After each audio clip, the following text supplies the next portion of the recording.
중국 속담에 묻는 사람은 5분 동안 바보가 되지만 묻지 않는 사람은 영원히 바보가 된다라는 말이 있다고 합니다. 여러분은 어떠세요? 저는 병원에서 근무하는 시절에 묻지 않았기 때문에 5분 바보 대신에 영원히 바보가 됐던 사건이 떠오르면서 이 속담의 고개가 절로 끄덕여졌습니다. 제가 수간호사 할 때 간호사 중에 한 명이 결혼을 했어요.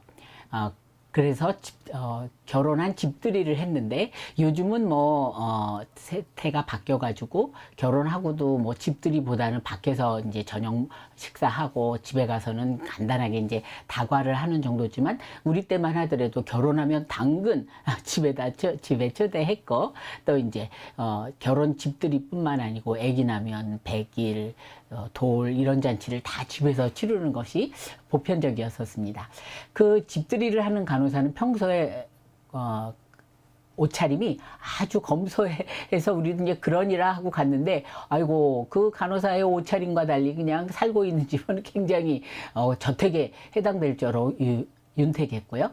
또 차려지는 음식도 그 집만큼 아주 뻑적지근했습니다. 그래서 잡채, 불고기, 그야말로 이제 상다리가 부러질 정도로 이제 음식이 잔뜩 차려져 있었거든요. 근데 한참 먹다 보니까 상 군데군데 초고추장이 보이는 거예요. 근데 초고추장하고 뭐가 맞는, 초고추장이 필요한 음식이 실제로 있나? 그러고 이제 상을 둘러봐도 그런 음식은 보이지 않는 거예요. 그러니까 다들 이제 서로 눈치를 보면서 혹시 회가 있는 거 아니야? 라고 이제 얘기를 했지만 막상 그 주인공한테 그렇게 대놓고 얘기는 못 했습니다. 왜냐하면 그 회 말고도 산해진미가 잔뜩 차려져 있는데 거기다가 회 있냐고 물어보는 거는 너무 식탐이 센 거 같이 보일까봐 다들 그냥 궁금은 했지만 묻지 않고 그냥 나머지 음식만 맛있게 잘 먹었습니다. 돌아오면서도 여전히 마음 한구석에는 혹시 회가 있었던 건 아닐까 말하고 그 초고추장 장면이 여전히 떠나진 않았습니다. 다음날 근무가 시작이 됐고 어제 이제 집들이를 하는 간호사는 집들이를 했기 때문인지 얼굴이 약간 푸석푸석한 상태로 왔습니다. 그래서 이제 우리는 이제 인계를 하고 이제 인사를 하면서 아이고 그냥 너무 반찬이 여기 성대해가지고 젓가락이 그냥 상위에서 방황을 했다. 신랑을 보니 잘생겼다. 신랑이 너무 좋아가지고 입이 귀에 걸렸더라. 이러면서 이제 고맙다는 얘기를 했습니다. 근데 정작 주인공인 초대했던 그 간호사는 아주 뭔가 좀 찝찝한 얼굴을 하더니 조심스럽게 자실은 어제 회를 준비했었는데 회가 신선하라고 냉장고에 넣었다가 깜빡 까먹고 엄마도 까먹고 자기도 까먹고는 내놓지 않았다는 얘기를 하는 겁니다. 불싸 그 말을 듣는 순간 신선한 회가 그냥 눈앞에 아른거리죠. 집들이를 다시 회 먹으러 집들이를 다시 하자 그럴 수도 없고. 그런데 그 다음 말이 더 압권이었습니다. 우리가 간 다음에 냉장고에서 신선한 회를 발견한 그 어머니가 너무 속상해서 그렇잖아요. 여러분도 집에 누구 초대했는데 여러분이 준비해놨던 그것도 그냥 제일 메인이잖아요. 그 음식을 까먹고 안 대접했을 때 얼마나 속상합니까? 그래서 그 친정엄마가 너무 속상한 나머지 야, 너랑 같이 근무하는 동료 간호사들 다들 바보 아니야? 초고추장이 있으면 혹시 회 있는 거 아니냐고 물어봐야 되는데 어쩜 그렇게 한 사람도 물어보는 사람이 없었니? 라고 얘기를 하셨다는 거예요. 그러니까 졸지에 우리는 신선한 회도 못 먹었을 뿐더러 바보 동료가 되었습니다. 지금도 그 사건을 생각하면 그냥 회를 좋아하는 저는 그냥 그 신선한 회가 아직도 눈앞에 아른거리고 그러면서도 바보가 됐던 그 사건을 기억할 수밖에 없습니다. 그런가 하면 사실 이런 회 정도는 그냥 안 먹는 걸로 그치지만 이렇게 업무에서 물어보지 않아 가지고 어떤 사건이 초래된달지 특히 이렇게 사람의 목숨을 다루는 그 병원, 간호직에 있어서 궁금한 거, 좀 이상하다 싶은 거를 질문하지 않을 때 대형 사고로 이어질 위험성은 굉장히 높다고 할 수가 있습니다. 이 또한 제가 수간호사 때 경험인데요.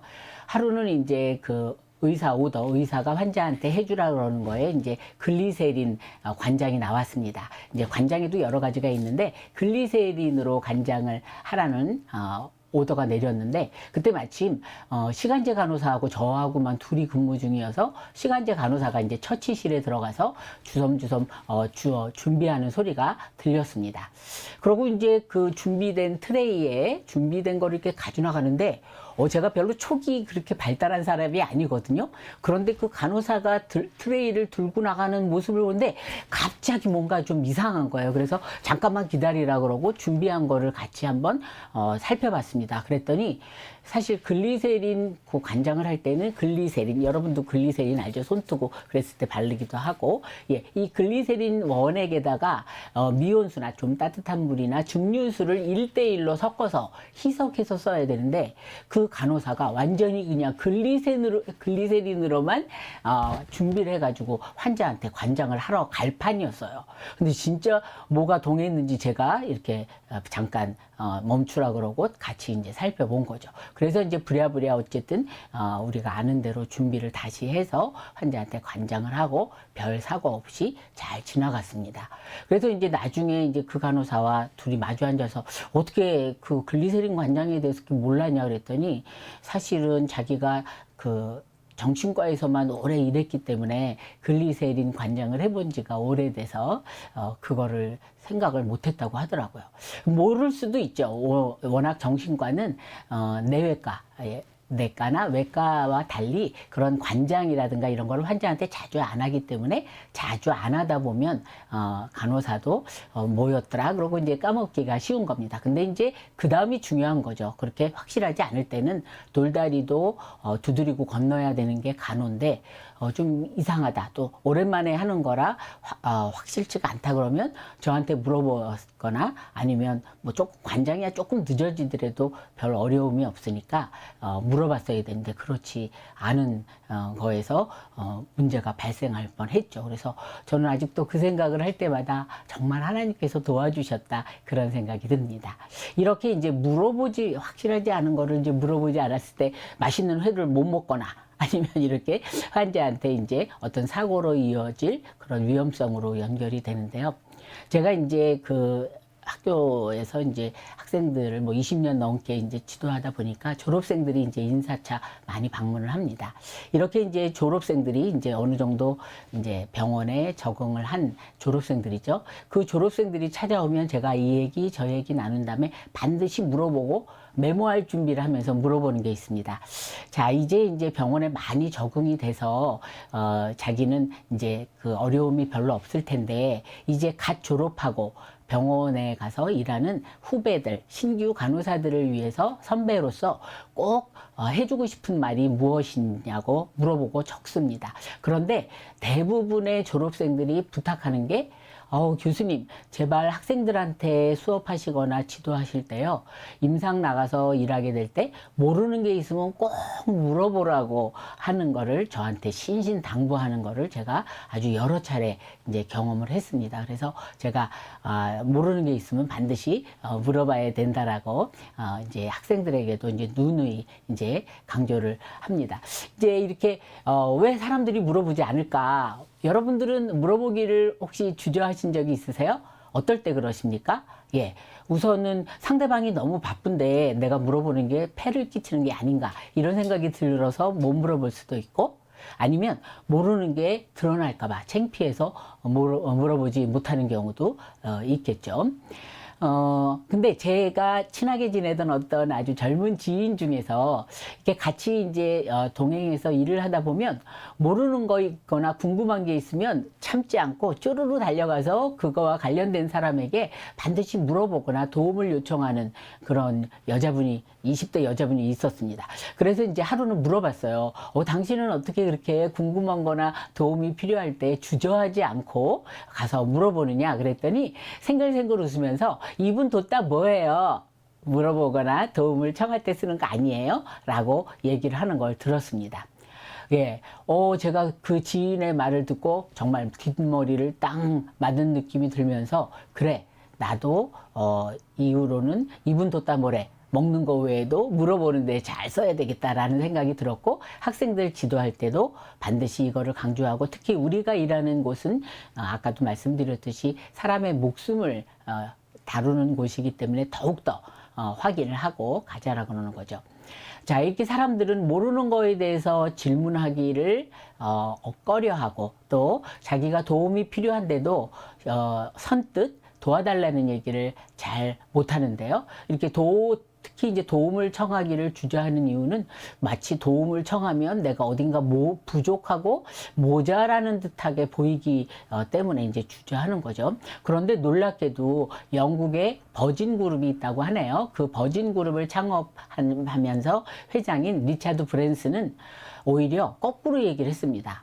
도움을 청하는 것은 약함을 드러내는 게 아니고 오히려 강함을 드러내는 것이다라는 아주 주옥 같은 얘기를 했습니다. 그러면서 덧붙여야 얘기하는 게 모든 것을 스스로 하려는 사람은 성공하지 못할 뿐더러 그 혼자 하려는 과정에서 불행할 수밖에 없다라고 덧붙였습니다. 여러분은 어떠세요? 예, 저도 아주 굉장히 동감합니다. 왜냐하면 내가 못한다고 할 때 도움을 청하면 사람들이 기꺼이 도와주고 오히려 기꺼이 도와주는 과정에서 그 도움을 주고받는 사람 사이에 돈독한 관계가 형성되는 것을 제가 자주 경험했기 때문에 그렇습니다. 제가 그래서 이제 리차드 브랜슨의 이야기도 이제 인용하면서 학생들한테 강의할 때 제가 강조를 합니다. 진정으로 용기 있는 사람은 혼자서 모든 것을 다 하는 사람이 아니라 도움이 필요할 때 도움을 청하는 사람이 진정한 용기 있는 사람이다 라고 얘기를 합니다. 특히 질문은 초짜의 특권입니다. 아무리 대학에서 열심히 공부하고 교수가 또 열심히 가르친다고 하더라도 그거는 어디까지나 이론에 불과하죠. 하지만 실전은 다르죠. 그렇죠? 그래서 입사해서 신규 시절 1년차 때는 모르는 거 투성이에요. 진짜 내가 뭘 배웠나 라고 정말 회의가 들 정도로 모르는 게 많을 수밖에 없습니다. 그런데 입사한 지 얼마 안 된 그 초짜 시절, 신규 간호사 시절에 질문하는 건 특권입니다. 그때 물어보는 건 혹시 그 물음을 당하는 경력 간호사가 조금 귀찮아할지는 몰라도 속으로는 욕하지 않습니다. 왜냐하면 신규 간호사니까 인정하고 넘어가는 거죠.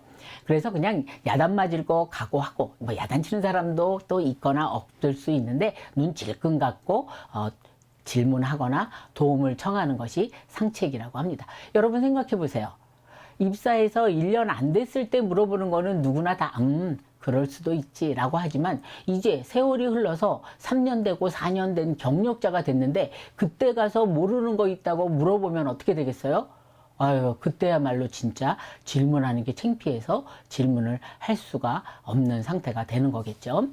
근데 이제 아까도 말씀드렸듯이 졸업생들이 와서 그렇게 신규 간호사들이 아무 말 안 하고 도움이 분명히 필요한 게 엿보이는데도 아무 말도 안 하고 있는 상태에서는 도와줄 수가 없다는 거예요. 왜냐하면 신규 간호사가 실제로 도움을 필요로 하고 있는지 아니면 조금 그 일을 행하는데 시간이 필요해서 조금 기다리고 있는지 모르는데 그런 것이 확실하지 않은 상태에서 섣불리 나서서 도와주겠다 그러면 오히려 그 신규 간호사의 자존심을 상하게 할 수도 있기 때문에 경력 간호사들은 제발 모르는 게 있으면 물어보고 도움이 필요할 땐 도움을 청하는 것이 서로에게 좋다라는 얘기를 하는 것이었습니다. 그리고 이제 덧붙여서 얘기한다면 그렇게 이제 물어보고 도움을 청했을 때는 반드시 고맙다는 얘기를 조금 하는 게 필요하겠죠. 근데 뭐 이 병원 상황이라는 게 뭐 급하게 돌아가기 때문에